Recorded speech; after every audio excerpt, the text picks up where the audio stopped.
Hey guys, Andy here from Mediocre Hobbies, bringing you another painting video.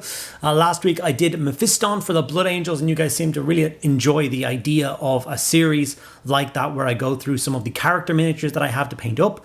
And I asked you guys for requests on what you would like to see, and quite a lot of people selected Castellan Crowe from the Grey Knight. I haven't actually painted a Grey Knight on the channel yet, so I thought that was a really good excuse to finally get one done. Having said that, I actually struggled with this miniature quite a bit. Normally, I do not struggle when painting a miniature. I'm quite good at kind of picking colors and knowing how to make something look kind of the way that I want it to. And yeah, I think that's something that I'm quite good at, is knowing, okay, I want the armor to look like this. That means I'm going to start with this paint, I'm going to shade it with this, and I'm going to layer it like that. And that's going to give me a result I'm happy with. Well, boy, oh boy, did that superpower take the week off. And I struggled through this model quite a lot. So I'm not sure if I'm comfortable calling this video a how to paint Grey Knights video. I think if you watch through, you'll learn a bunch of things that will help you paint some Grey Knights, and maybe one or two things you probably shouldn't do and that I had to correct going through the process. So I think it might be an interesting one to learn that even I get it wrong from time to time. Having said that, I did persevere. I changed a few things I didn't like. I kept tweaking the armor until I was happy with it. And in the end, I think I reached a result that I'm quite pleased with, and I hope you guys will be as well. Before I get into the video, I just want to say a huge thank you to all of my patrons. Without you guys, I would not be able to struggle through these videos like I have done today and continue doing what I'm doing. So a huge thank you to you guys. If you guys want to get involved with that, there are links to my Patreon below. You get access to a private Discord server and an extra video every single week. So that's 52 extra videos a year for being a member. So I think that's pretty good. Okay, without further ado, let's get a Castellan Crowe painted, I guess. And for anyone who is unaware, this is the glorious Castellan Crowe, a champion of the Grey Knights chapter of Space Marines. Demon hunter extraordinaire. He actually carries a demon sword himself. He's so pure that he can wield a demon sword. The only reason he wields it is they cannot figure out how to destroy the bloody thing. So I think the safest place for it is in his hands. I gave the model a coat of Chaos Black, and then I gave it a spray of Lead Belcher to begin the silver process to make it a lot easier. If you don't have Lead Belcher spray, absolutely no problem. Just give the model a coat of Lead Belcher with a brush. And then I gave the helmet a grey Seer coat. You can of course do that with a brush as well. And then the mistakes began. I grabbed the base paint Grey Knight Steel, which I thought, of course, would give me that gorgeous blue tinted armor that Grey Knights have. I started applying it, and it didn't really hit me until, I don't know, like a third of the way through the model, that I absolutely despise how this is looking. I don't know if anyone else uses the Grey Knight Steel color to get the Grey Knight scheme, but I didn't like it at all, so I washed it off. I went back to the bare metal, and then I started the process all over again. At this, I was feeling a little bit defeated, so I went for my comfort zone. I grabbed some Black Templar and started working this into all the recesses and all the soft seals of the armor, just to basically get the process moving along. Let me get a step or two into the project while my brain tries to figure out how in the god hell will I paint this metallic armor. And in the end, it was really just trial and error. I did a couple of different things trying to figure out how to get the silver armor the way I wanted it to. And I kind of went back and forth, but I guess you guys will see at the end how I managed to pull it off. Or if indeed I did manage to pull it off. Retributor Armor Gold was then brought in, and I painted up all the trim and detail that is supposed to be gold across this miniature. And as this guy's a Grey Knight, there's going to be quite a lot. And as he's a character for the Grey Knights, it's going to be even more. So lots of built-in writing on shoulder pads, built into knee guards, shin guards, belt buckles, all sorts of other bits and pieces that you need to make sure you get with the gold. Otherwise this model is going to be a little bit plainer than you would want it to be.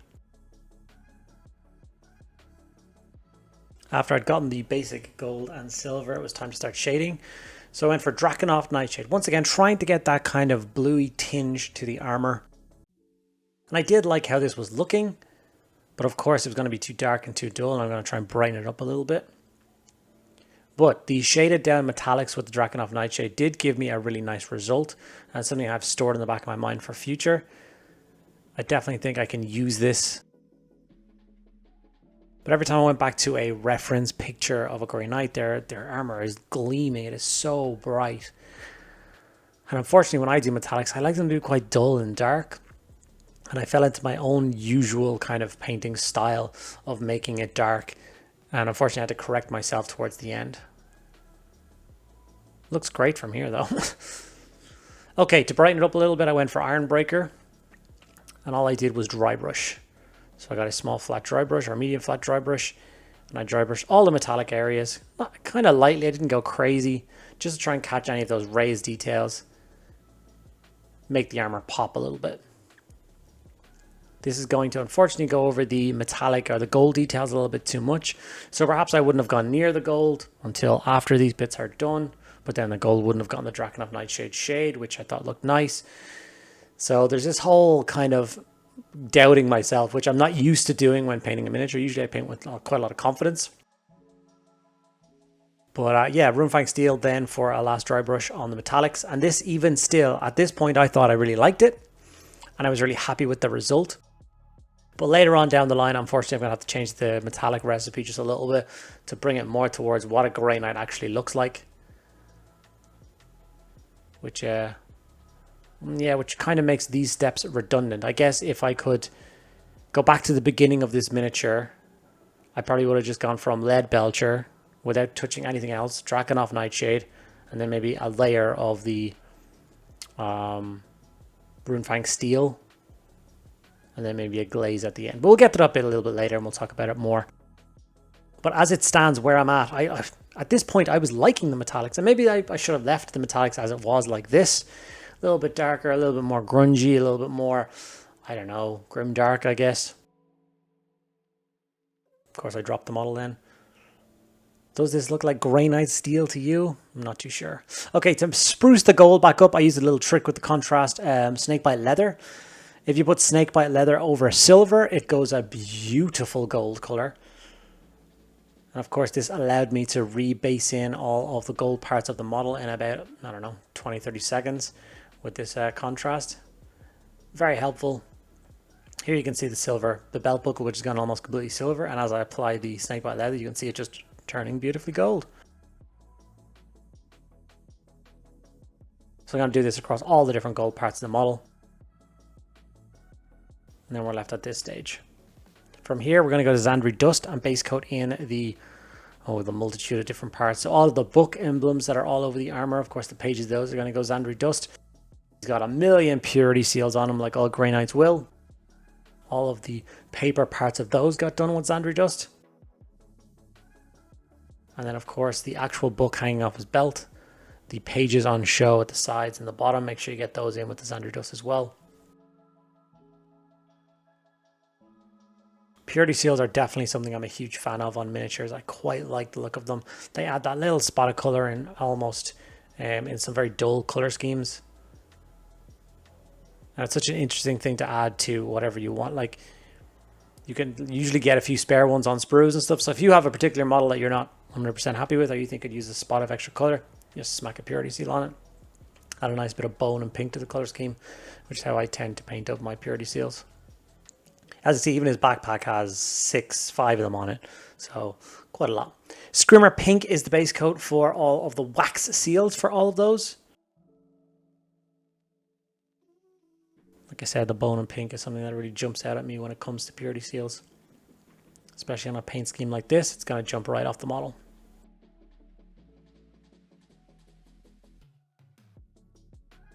Now, was it smart to paint in these purity seals before I base coated the actual cape or the banner? Maybe not. To get that done though, we jump to Flesh Tears Red. And we base coated in all of the cape. And of course, all of the back banner as well. The back banner is full of details, like it's got a bit full motif on it. Just follow the steps I used for the rest of the model on the banner. So for instance, a trim that goes around the border of it, do that in the gold. There's obviously like a banner material, like the writing, just do that in Zandri Dust, same as all the other bits and pieces of the model. And a sword going straight down the middle of it, do that in black. These are details that if I showed you guys once again how to paint them, I'd just be repeating myself in the video, which would then make this video even longer. And as it stands, it's already a little bit longer of a video than I would normally like, because I was struggling with it so much and wanted to make sure I got the point across that you know, you can struggle through a paint scheme. It's okay if things aren't going your way. If you think you're ruining the model, or if you're just not happy with it, you can always keep going, push it a little bit further, pull it a little bit back in order to get a scheme that you're happy with and a result that you'd be proud to put on a tabletop. From here, Grey Seer was used to highlight in or to block in the shoulder pad. So obviously one of the shoulder pads is supposed to be white, and we've been doing it in metallics up until this point. This is the same color we want for the helmet. So if you have a helmet, or if you're using the helmet or the head, if you're using the helmet, basically coat that in Grey Seer as well. There's some piping coming off the side of it, do that in red. I did the eye lenses in red. And then when we null and oil these parts, so at this point we're going to null and oil the entire miniature except for the armor. We're going to leave that as it is now, but all of the other bits and pieces, the book motifs, all of the purity seals, the cape, the back banner, all those bits, make sure we get a coat of null and oil. Just add a bit of shading to it. And then we'll come in and start the layering job now in a minute. So as it stands, the model is looking nice, but with all the other details added in, that's when I kind of felt that the armor was still a little bit too dull. So this is where I decided to do. I decided to grab the Runefang Steel and give the armor a quick highlight. I went for all of the highest points, which to be honest was most of the armor. It's kind of gleaming out front. And I gave it a nice smooth coat of Runefang Steel. And as soon as I started applying this, it definitely looked a lot more like the box art. These guys have mirror polished armor, which I just wasn't hitting that note with the scheme I had before. You can see the difference now when I start to highlight up the backpack.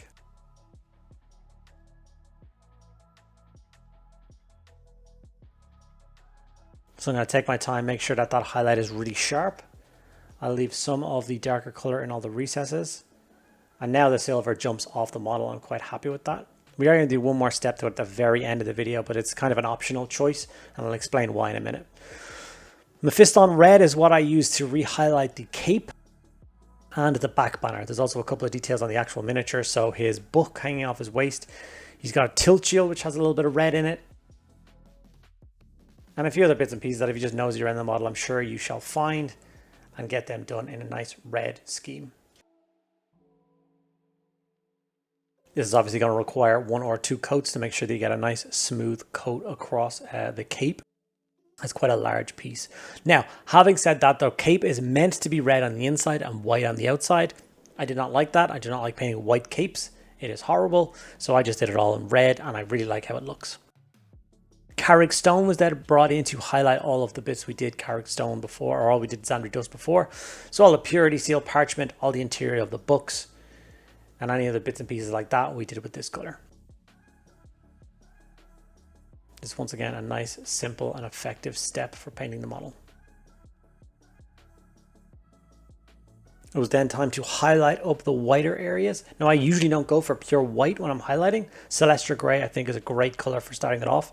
If you want to go brighter than this, you can jump up to Ulthuan Grey if you want, but I quite like the tone of this. I think it definitely reads as white when you're looking at the miniature. And as it goes, paints, it layers really well. It's got really great flow from the brush, and it gives decent enough coverage unlike most of the other kind of whitish paints. And for me, that's an important thing, making sure that the process of painting is actually enjoyable. It's using the right paints to make sure that happens. It's something I don't think a lot of people think about. The same layering job was also done, of course, on the shoulder pad. I want those 2 tones and colors to match. You can see the outside of the cape now being bright red. And like I said, I really like the result. I think it makes him pop a lot more than a white was going to. From here, we're going to go over to Pink Horror and use this to highlight very quickly all of the wax seals. Just a few dotty lines around the outside and then 1 dot kind of in the middle. It's all you need to make these things pop off the model. Such a quick, easy and effective way of adding color. I love them. Okay, time to start working on this sword. And for this, I'm going to go for Luxion Purple Contrast. And I'm going to hit all of the kind of whooshy flames that come off the blade. As you see, he's got quite a lot going on. This being a named Chaos Blade is quite a scary thing. But I'm not going to go crazy on it. It's actually like a lot of kind of darkness, very dark sword. Just that extra purple hue I think is going to make it pop. So after the Luxion Purple is done, I grabbed some Null and Oil Shade. Now, I didn't actually wait for the Luxion Purple to be fully dried because I kind of wanted it to bleed in and bleed through. So I went all over the flames with the Null and Oil as well, just to darken it all down. And then with the kind of mix on my brush that was kind of purpley and still black, I went over the blade again, just to once again give it that sheen of purple, giving it that kind of horrible chaosy look to it. And I will go back in with the sword and re-highlight the edges with a bit of silvers to make it pop. Here's all the 3 bits and pieces after all the kind of layering and bits was done. It's time for me to assemble the entire miniature, kind of see where I'm at that point, and see what I want to do more. Now, as it stands, if I were you, you could leave the model like this and it's absolutely perfect. I'm really happy with this as a result. The next paint I'm going to use is something I don't normally do, but it's actually a discontinued paint. It's Guilliman Blue Glaze. Games Workshop doesn't really do the blue glazes anymore. But this is how most people back in my day used to tint the armor a little bit down to the Grey Knight color scheme before we actually had the Grey Knight paint.